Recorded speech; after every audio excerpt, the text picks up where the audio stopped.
Welcome to Certain Point of View's Trade School, where each episode a different host talks about a comic book trade paperback that they loved and why they love it. Hey everyone, I'm Case Aiken, and yes, I am back for this episode of Trade School. This is episode 45. Wow, the series has been going a long time, and I'm really proud to produce it. It's a wonderful collection of people's stories about comic books and why comic books matter to them. And I wanted to do this episode about one that I'll be honest, some people might dispute if this is really a trade paperback.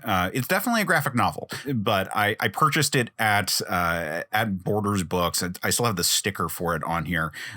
So I would argue that this falls into into the world of acceptable, even though this is fairly short. The thing I am talking about today is Titans, Scissors, Paper, Stone by Adam Warren. It's like I said, it's definitely a graphic novel. It's I want to say like 48 page story, maybe 60. Not sure the exact page count on it, but it's not a particularly long book. And which is amazing because there's a lot going on in this book. It's a book I want to talk about because there's so much going on in it. And it has stuck with me over the years. I was first introduced to it, I want to say around my freshman year of high school. So this would have been 1998-ish, 1998, 1999 was my freshman year of high school. And I was fascinated with it for a whole bunch of reasons. But then it was an experience of being introduced to way more reasons to be fascinated by it by virtue of sharing it with people. Sharing comic books, especially trade paperbacks, was a big thing for me, especially in high school. And this was a book that I shared with my religion teacher from my freshman year. I went to a Catholic high school, so I had religion as a class. My teacher, Mr. Lewis, was fascinated by this book because there's so many nerd references to like weird mythologies and mystic systems and so forth in this book.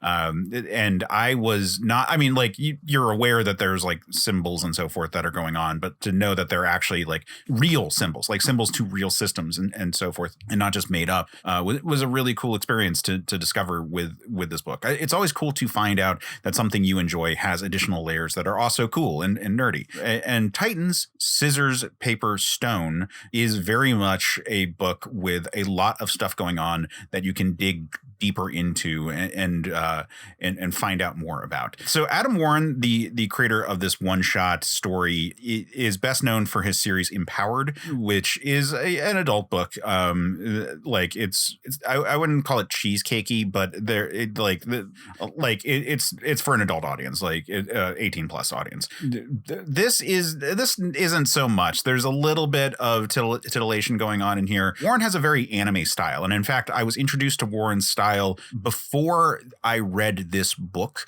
by virtue of him doing a section in a Wizard magazine article about drawing for anime. So he has a very anime kind of approach to his look, or very manga kind of look, replete with speed lines and facial designs and so forth. And this is this is a tour de force for his art. Like when I saw it, I immediately had to buy it just because of the art, let alone the incredibly interesting story that is going on. Interesting despite its simplicity. Like it is I'll go through the whole thing because it's not a very long book.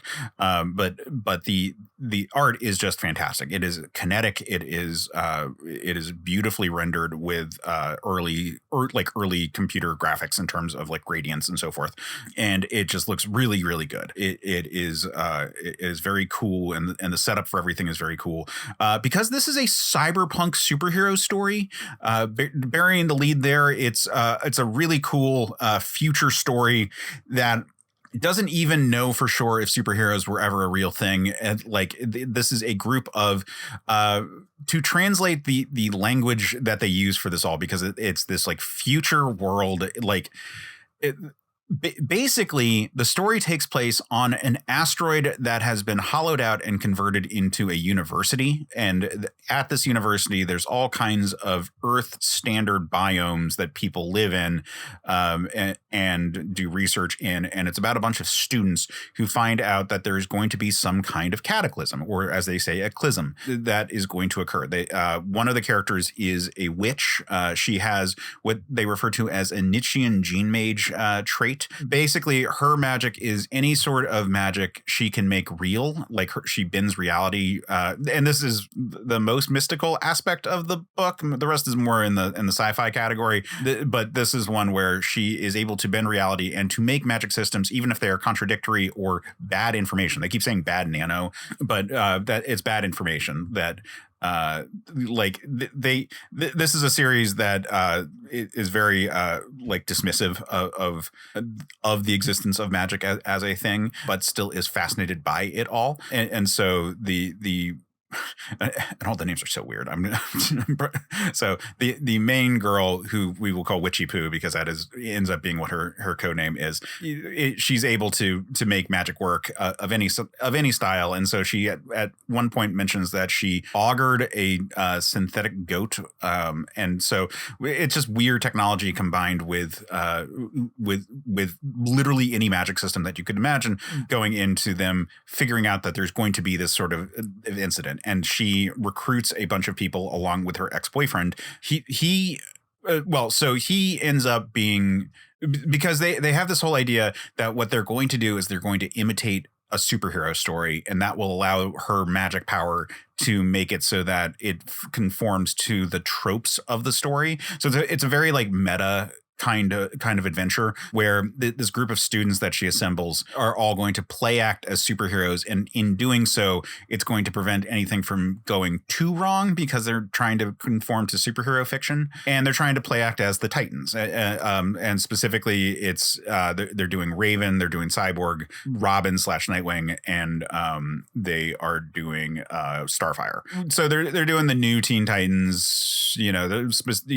sort of the core roster. It doesn't really matter, but they're assembling this group to emulate this all. And so to do so, Witchy Poo's ex-boyfriend, Alex, who is a big jock. They repeatedly refer to him as being a dumb jock on a athletic scholarship for jujitsu.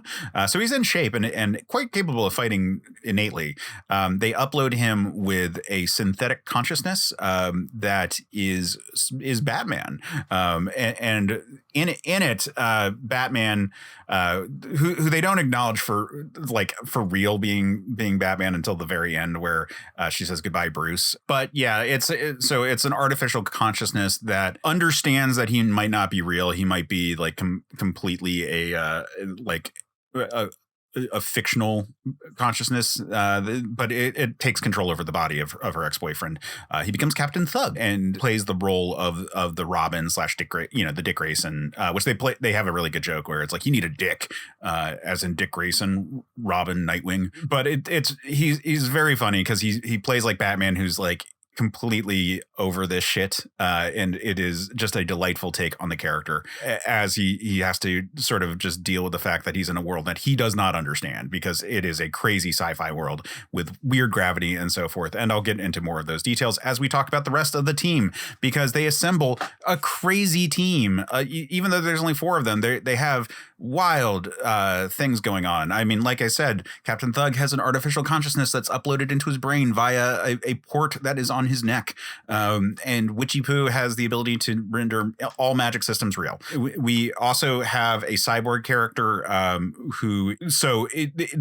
it's like Ghost in the Shell kind of stuff going on here. She is a character that is like, her body was like injured and she was put inside this military grade robot, supposedly by one of her moms, quote unquote. And so considering this is like 1998 when this came out, or 1997, somewhere in that range, like this was fairly progressive in terms of everything. Like they went for like whatever thing was outside of societal norms now, but you could see it being a thing. That's the way it is in this all. Anyway, so the girl has an artificial robot body, and because one of her moms has like military clearance, like it's like a really dope military robot body, but with all the weapons taken out, and like put in like low power mode. And because Witchy Poo has the ability to access all kinds of magic, she's able to bypass the codes or get access to those codes to turn them on combat mode. And thus we get a character who has just an insane robot body. They establish that this character, Gabrielle, who they call Prosthetic class in it, she's super strong, super fast, vents heat through like thermal slits all over her body, which is really interesting.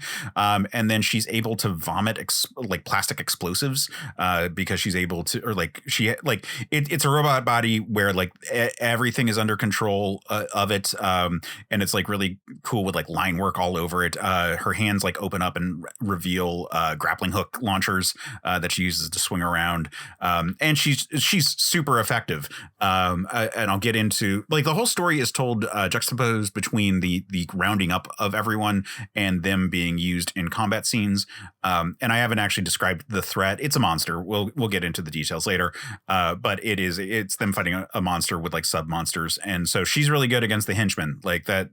She's really like they're not the big monster, but she's really good against the like the sub monsters, like better than anyone else. And everyone plays a really big active part in this is what I'm trying to say.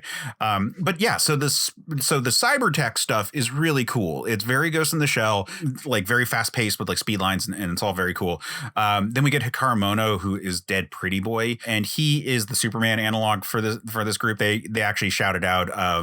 Captain Thug says that Clark would be impressed when comparing him as a omnipotent alien demigod. He is very cool. So he is a person who was killed presumably by an alien energy space entity, like the kind of stuff that they would encounter in Star Trek. And this thing is using its body as a conveyance method while it is traveling outside of the galactic center where its like environment is. So it's using a human body as a host for conveyance, and that is animating this guy. And while he is animated by the energy entity inside of him, he is still incredibly powerful with plasma, gravity, all kinds of energy. Like they said, a little bit of fusion. He has a ton of power behind him, and he is able to take on the big monster. So the big monster, it is a scientific monster. What happens? The big event that accidentally occurs is that the university was supposed to have this like I think they described it as like a gene whale transferred over to it, basically for the research programs that they do, because it's a big space university. And accidentally they get sent this military grade weapon of war that includes these like sub drones that release like gases and so forth that do stuff. And so it's this huge like kaiju sized like war machine with these like drones flying around, these like 5 like really hulking kind of war drones. And then, like I said, they have like gases that like incite people to go into a riot. And that's what like Captain Thug is like handling them, because being an artificial consciousness, he is not affected by the gases. And meanwhile, like Witchy Poo is like, and Prosthetic Glass are dealing with the drones, and Hikaru Mono is dealing with the central like kaiju. And so it's a good team situation. Now, it turns out that some aspects of the superhero fantasy is not as copacetic as what they were hoping. And so things don't go perfectly, because not all superhero comics go perfectly. And so it ends on this downer note where the characters say superheroes suck. But like it's a really fun book that you should absolutely check out. It is gorgeous. It is super worth reading. There's so many references throughout. The language is really interesting. Like I've referenced this before, but like the language is all kinds of crazy, like cyberpunky kind of future speak. You know, they say "what the Sheol" instead of "what the hell," and it really appealed to me, because this was it appealed very well to someone who was learning a lot about like religious studies at the time, because of like where I was in high school, and it had a lot of really cool like cyberpunk like concepts and like, you know, science fiction kind of concepts, and they're all distinctly different kind of sci-fi concepts, which I think is really fun, and they all fit into this crazy world where everyone is wearing clothes that have like the colors changed so that they can have like, you know, graphics, like literally like videos play on their t-shirts and stuff. They talk about how the artificial sky is like different artists will do. And so like Gabrielle, the prosthetic glass girl, like did a previous sky as one of like as a storytelling point when they're discussing things. Like she's an artist. And I don't know, it just feels really it's a really fun story about a group of young cyberpunk superheroes in a crazy like manga future setting kind of thing. It's really cool. Now, that said, it is, you know, I picked this up for $4.95. I can tell you that for sure at Borders Books back in 98. But it's not available that way anymore. It is available, however, online. If you are looking for the DC app, and I guess if you're looking for the trade also, what you're looking for is DC Elseworlds Justice League Volume 1. So this is why I was saying it might not qualify as a full trade for people these days, because the most prevalent way to get it is in a larger trade paperback. And I don't want to disqualify people from talking about that trade if they wanted to in the future, just because there's a lot of good stories in that. But specifically, this story I know was individually presented in its graphic novel form. But like I said, if you're looking for it nowadays, you have to find it as DC Elseworlds Justice League Volume 1. Unfortunately, if you search for the story on the DC app by itself, you won't find anything. The searches don't include trades, don't include stories that are within trades, which is really annoying. But that is neither here nor there. The point is, we are talking about a really fun book, and I would really highly recommend it. I know I've kind of spoiled a lot of the story, but I still think it's worth it. You know, the action's really interesting. The relationships are really well expressed considering how short a story it is. You know, there's a lot just really jammed in there, and it's an impressive work of tight economical storytelling, considering how weird of a world that they set up for it all, and how coherent of a world that they set up for it all. It's really worth checking out, and I highly recommend it. So with that, again, I'm Case Aiken. I'm the producer of this series. I host a bunch of podcasts, but this is my baby, where I get to collect everyone's experiences of being fans of comic books and collecting story arcs and trade paperbacks and all that. And this is one that meant a lot to me back in the day. So yeah, you can find me on the Certain POV podcast network. I host a bunch of shows, including Another Pass and Men of Steel, but also the recently run Word from Tomorrow, which is a celebration of the series Transmetropolitan, is a good one to check out. You can find me on the Certain POV Media YouTube channel. You can find me on the Certain POV Discord server, which you'll find a link in the show notes or on our website, certainpov.com. Those are all great places to find me. On the social medias, you can find me at Case Aiken on most social media platforms, except for Instagram, where I'm holding on for dear life to my AIM screen name from high school, which is Quetzalcoatl 5, Quetzalcoatl 5. So that is the places to find me. If you want to submit, please do. I would love to hear more stories from people about comics. This has been running for now 45 episodes, and that's incredible. So I'm really excited about the series, but I want to hear your stories. So reach out to me on any of the social medias or on Discord. That's great. Or you can email me directly at case.aiken@gmail.com. So yeah, please reach out. I would love to hear your story. And with that, please check out this one, and hopefully happy reading. The world is getting stranger every day, and somehow Transmetropolitan saw nearly all of it coming. From weaponized misinformation to political theater to tech that reshapes our lives faster than we can process, the series' future feels uncomfortably familiar. The Word from Tomorrow is a new read-along podcast digging into that uncanny prescience. Hosted by Case Aiken and Keith Lettinen, each episode welcomes a guest to explore how Warren Ellis and Derek Robertson's dystopian satire mirrors the world we're living in now. Across 10 episodes, we walk through the entire series. Its politics, its media chaos, its dark humor, and the way it continues to hit with startling clarity. Listen at certainpov.com or wherever you get your podcasts. CPOV. certainpov.com.